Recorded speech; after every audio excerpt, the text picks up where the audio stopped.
Hawu, ayingoThembi lo. Thembi Tash. Hawu madoda, isn't just a game. The most wanted in the community.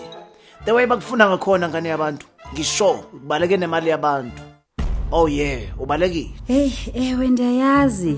Yiyo lonto ndilapha wethu. Ndifuna imali yokuhlawula aba bantu. Yo, aba bantu banifuna phansi phezulu, baqale nokundithakatha ndikuxelele. Bandenze ndalibala nocima neyitha. Indlu phansi yatsha yonke. Yo, yabona ke le.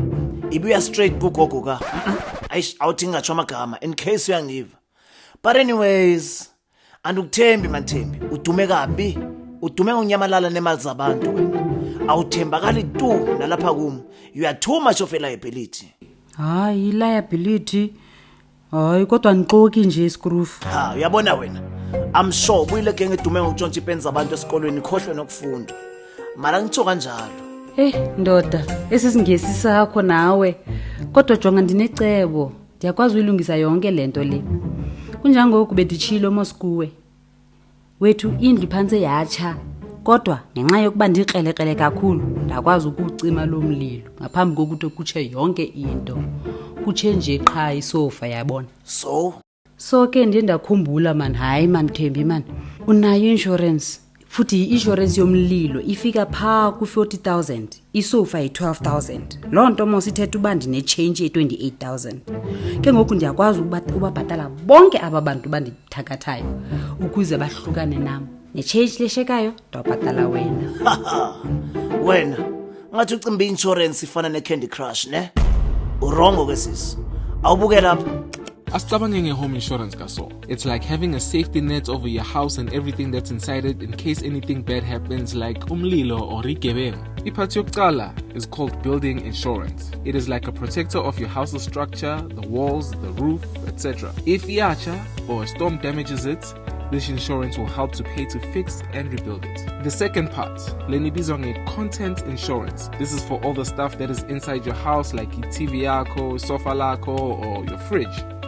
If something gets stolen or burnt, this insurance will help replace them. Marakumbula, insurance only covers what you already own and only up to how much it's already worth. So if izinto zakho is worth 30,000 rand and something bad happens, that's the most you're gonna get, not more. Even if you have insurance for 50,000 rand. Remember, it's about making things right again, not giving you more than what you already had. Na itipingulu. If uthenga izinto ezintsha or you make changes to your house, it's important to tell your insurance people. That way, if you ever need to claim, they know exactly what needs covering. Keeping honest and up to date with them keeps you covered properly.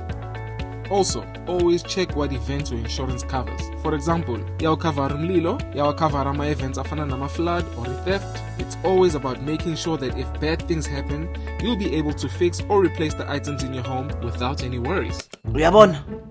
Since couch hiyo yodwa emoshakele, uzawufumana ukureplace couch and nothing more. And lokho kuzoxhomela kwipolicy or insurance yakho. Lo mali banokuyithumela straight apho uzakuthenga khona i-couch entsha obayithumele kuwe ukuze uthenge i-couch entsha. Yo, kodwa yintoni izinto ezimbi zenzekela abantu abalungileyo njengami? Hayi man.